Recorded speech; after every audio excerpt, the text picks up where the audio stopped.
Down the line, said you can have the time. When you lie, lose your head. They can't see you now, and never let you down. Even if you fight the reason, can't cry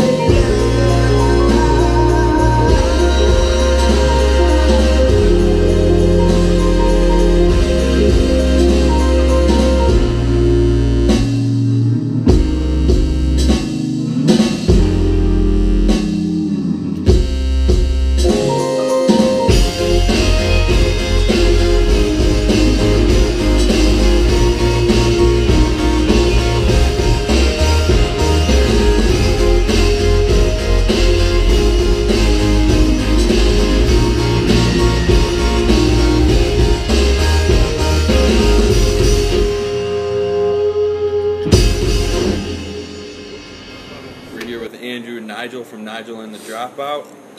This is In the Kitchen with Sound and Silence. Alright boys, just give us a little background on how you guys, came together, how you started playing and jamming and doing shows and whatnot. Kind of came out of the ashes of like a high school band, and then some people dropped off, went off to college.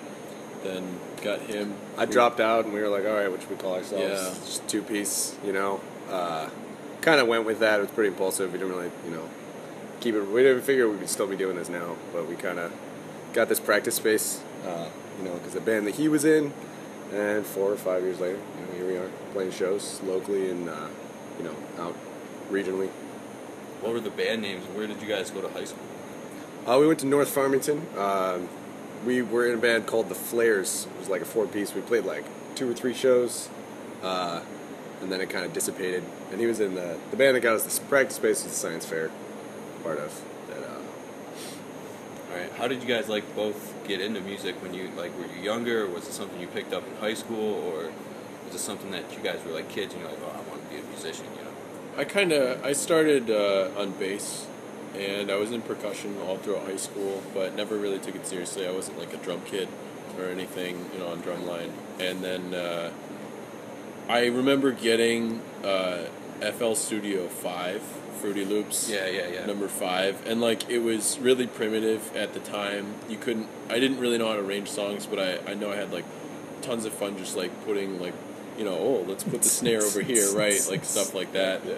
And those kind of coincided and grew together, and then I don't know. I was in a couple bands throughout. And yeah, I kind of started, I guess, in music. I played piano when I was really little. I played oboe in 6th grade. Went to switched over to saxophone, and then I didn't pick up guitar until I was 16, 17. When you dropped out. When I dropped, pretty much, I didn't learn guitar until after I dropped out, and because I dropped out, I had time to actually get good at it, and it was.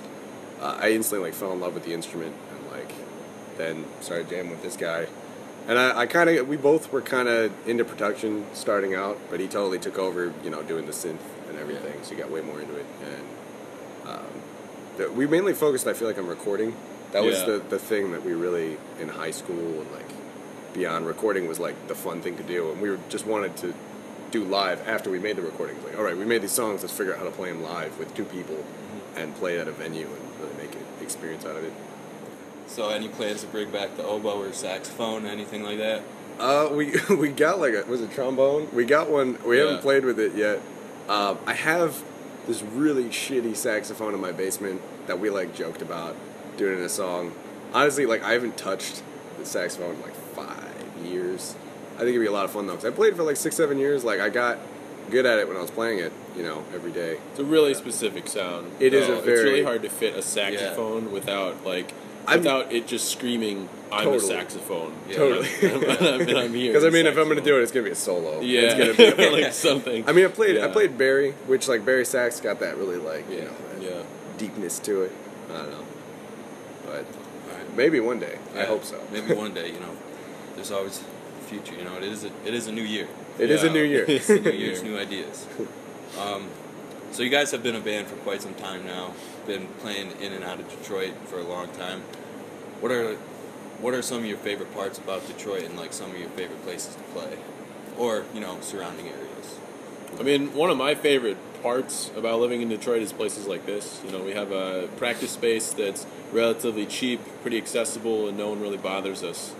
And I know, like, if we ever moved anywhere else, it would be a really big issue of being loud anywhere, really. Yeah. But in terms of venues, you know, getting started was pretty difficult, and then I don't know, you just kind of start meeting people. And We've broken into the scene that I had no idea like existed. Yeah. That, like, I mean, we've got you know, we've been playing at like the Loving Touch Magic Stick, and like they sound awesome. We're a unique situation because we don't have like a drummer, and so anytime like we're gonna rely on their sound system to really sound good, to have that like the low end, especially everything he's doing is coming out of the PA. You know, that's something that really, if a venue has a good sound system, it's gonna be our favorite. You know. Detroit's a really creative atmosphere, where it seems like when you go to a show, there's a lot of other musicians there. What are some, like, would you say that plays an advantage or a disadvantage to, like, you know, the local scene? it totally plays an advantage. I feel like in a lot of ways it kind of breeds a little bit of competitiveness. I mean, I think that's pretty fun.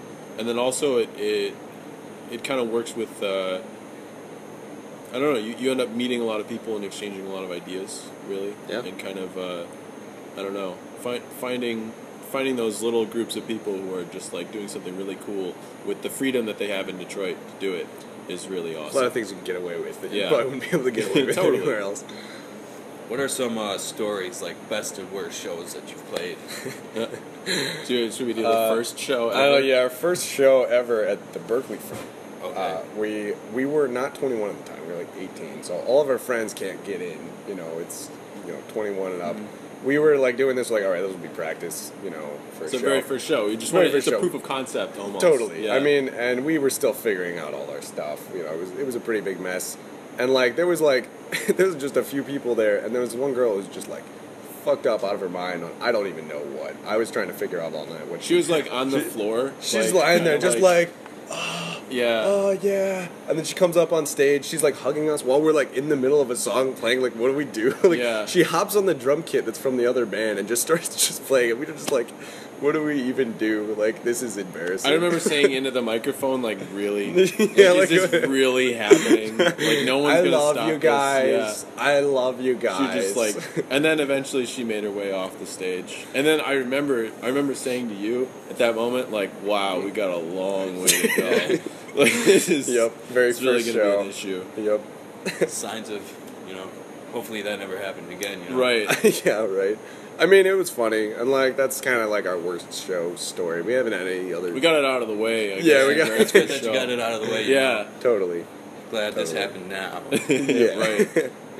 Instead of when my parents are here or something, I got this fucked up chick just crowding our vibe. I kind of want to meet her. Like, I kind of want to. I want to meet her again. You should now, invite her back to to see the where show. she's We at should. now. Yeah. I want to. I wish I could find. I want to her. ask her what the hell she was on because that was some good stuff. Whatever it was. What would you say is one of your best experiences as a show? Is there any one that like stands out? They keep getting better. Yeah, we've really. been having some like surprises, like some shows that like we go into it without any expectation really, and like it ended up just being like an amazing time. And there's nothing like exceptional that ever seems to really stand out. It's just like nothing really goes wrong, and everybody's in a good mood, and like it just makes for a great time. Yeah, it's usually the surprises. I think The surprises are usually bad. Yeah. Like and when you're playing a show, technical Yeah. problems or Yeah. whatever. Since we've added this light show that we've kind of been playing around with, it's added a whole new element of like things shit. to screw up. Things to break. Yeah, there's Really, more. yeah. There's more. Yeah, just things to go wrong. Yep. Totally. And like the technology that we're using to run the lights is kind of like an emerging software. So there's a lot of bugs that like will always happen that at need the to work their worst kinks times. out. Yeah, and I mean, a lot of our equipment we bought like used, so like a button will break on stage. You get something that just doesn't work. We're like, all right, we got to adapt to this like now, because on a time crunch. But I mean, that's just part of playing shows. I feel like regardless of our setup, any band's gonna have shit like that. You break a string, whatever. I think I was at a show of yours before where you broke a string.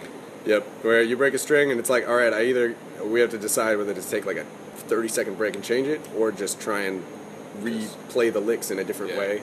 Yeah. You know, it's kind of fun. It's kind of like a challenge to try and improvisation. find. Yeah, I'm like, all right, what's another way I could play this song where this will still fit this niche that this part of the song needs to be in, on like different strings. Like we said before, you guys have been doing this for a little while. What would you say like drives you? Like, what is like your favorite part about just doing what you do that keeps you going day in, day out, show in, show out? That's a really good question. Yeah, no, that is. I think for me, it kind of sounds kind of campy, but I think it's really our friendship, really, that kind of does it. I mean, we work a lot better together than we ever have, and really just trying to see, you know, what we can challenge the other person to do, and what we can really drive the other person. Because if I was doing this alone, or if you were doing this alone, it would be totally different. Completely different experience. It'd be really hard to motivate. I know, like, Yeah. in the same way that you get someone to work out with you or something, Yeah. like, they'll push you to the gym. They'll be like, no, I don't want to go. Yeah. I had a really Get long out of night. the I chair. don't want to do that. And, like, no, get up. We're going. So there's some days where you're like, oh, I don't really want to go to the practice space Yeah. and fucking rehearse, man. Fuck that. Yeah. And you're like, no, man, get your bitch ass up. Yep. Yup. Totally. I mean,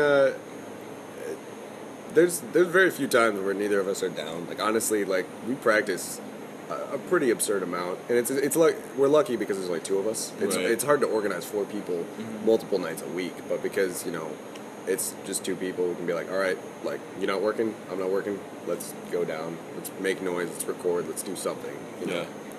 And I don't know. Besides yourselves, like, what would you say drives your sound and like your style? Like, how did you guys adapt to, like, you know, there's just the 2 of you. How did you guys decide? Okay, well, obviously you started doing synths and you're into it, but like, what would you say? How did you guys like get that first song and be like, okay, this sounds good. Let's keep moving with this. I mean, there's some weird. I feel like both of us kind of went into music, and like we have really completely different tastes in a lot of really different ways. But because I'm sitting there playing the guitar, and I know what I would do if I'm by myself. But I'm sitting here jamming with this person, so I'm going to play something that I think he wants to hear, and he's doing the same thing to me. So we're bringing out like aspects of, you know, I'm playing things that would complement electronic music in a different way than I would a solo, and he's doing the same thing on synth, because I don't know, it being in this relationship changes the sound more than, you know, us as individuals would change it on their own if they were, you know, just coming together. Yeah, it kind of, I don't know, it kind of comes from, because of the 2 people, I think a lot of my creativity comes from limitation. You know, being able to be like, well, I just can't do that, right? We can't have a saxophone on stage. So how can I make this synth, you know, how can I make this synth kind of sound like a saxophone? Or how can I, you know, kind of achieve what I can do with the parameters involved? I'm like the complete opposite. Yeah. I'm like, and you want all the options. I want no ever. rules. I want to Yeah. turn everything, fuck with all of it. You know, I don't want any sort of restrictions on creativity. And I feel like we kind of meet in this weird place where, like, I'm forcing him to be more open, he's forcing me to be more kind of like focused. Even though that sounds bad. Be more focused. Yeah, more focused, I think. definitely. Okay, it's a good, you know, yin and a yang. Yeah, Totally. Thing. It's a Like, bit. so you guys, I mean- you know, brought in this light show. It's been a little while since your last record. It's the new year. You know, tell us a little bit about the light show and, you know, what you guys have planned for future performances and just, you know, future for Nigel and the Dropout. Well, I guess the light show thing kind of, when we were starting out, you know, I've looked up to a lot of musicians like Nine Inch Nails that do these crazy giant productions, and like that, like I while you're at the show, it's like a fucking new experience. There's the concert experience, and then there's the concert experience with like just crazy, overwhelming all of your senses, you know. And I was always kind of starting out. I didn't have as much money, so we couldn't invest in that. And I always thought, like, I always want to do a light show, but it's just so expensive. And we started looking into it, and like usually bands will need like a light guy. You get a guy that's like in the back jamming on the lights or programming the projector or whatever you're using. And we were like, we can't rely on somebody else to do that at every show. Like, we don't have the money to pay them to come out and all that stuff. Why don't we do it ourselves? Why don't we set this up as like a pre-programmed light show that we can control with our audio equipment? Yeah, I mean, we did the music in a really unique way, and Because we're using all these because of loopers and that, everything. we've been able to attach it to lights in a really organic way. I think, really. Yeah. I mean, And definitely. I totally so you just guys kind of synced up each song, like, with Absolutely. a different light A projection. different, totally. And like Yeah. we'll have some songs where like his synths are controlling the different LEDs or Oh, like okay. different effects on the projector. And because it's all synchronized in real time, the software is like constantly rendering and updating. So every time we push something, if we change the song in the middle of the song, the light show now changes with us. Okay. Yeah, And what it's, you're like, seeing real is place. we're basically playing the lights. Playing the lights and the Yeah. sounds with the same, That's- with the same MIDI, That's an signal. awesome concept. I love that. It's Yeah. totally cool, and it gets really, it gets Complicated. pretty complicated Yeah. sometimes to set up. But once it's set up, it's like totally organic. We're Yeah. just jamming, and the lights are following us, and The main fear, I guess, in not doing it that way would be, you have a pre-program for this amount of time, right? This second happens, and then this happens, and if we mess up, then like the light shows off, and it would be weird. So I guess like that kind of drove us to be like, okay, so let's have this synchronized. Yeah. So does that that's- obviously create a more complicated set list, like for before you guys go into the show? Oh, You yeah. guys got to We're definitely more have everything limited. like concrete. yeah, Definitely, we're more limited on our songs because to set up a light show for each song, it usually takes us good like 2 or 3 days of like, programming, and like it's really, really boring and really tedious to click, just constantly program all this stuff. But once you get it set up, we can now play the song whenever, and we've got lights for it. Okay. But adding a new song to our live set is definitely a pain. Yeah. It is definitely a pain. But I kind of dived into this whole light thing. I needed like a little project to do. I like quit my job, and I was like, I got some free time. I'm gonna learn how the hell to set up a light show, and I did, and now we got it, and it's a lot of fun. yeah. Sounds pretty badass. So, in the new year, anything you guys got in the works? Well, I guess we're working on we got a concept for a music video that we're kind of putting together that we think for a future release this year, hopefully, that hopefully getting all set up. We've been pretty reckless about our releases in the past, and so I don't know, this We'll next do one it we're really right. excited about. Totally. We have an album in the works, and so we want to release it right. And I think releasing a music video, really like getting a single down and stuff like that is really what our focus is. I mean, we So it's coming. yeah, It's coming. We got Don't a worry. new opportunity, definitely. All right, sounds good. This was In the Kitchen with Sound and Silence. Andrew and Nigel from Nigel and The Dropout. Let's go eat some waffles and play some music. Thanks, man. That was fun. Oh yeah.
This is fucking great, dude. Fucking awesome. This is great. I'm tripping.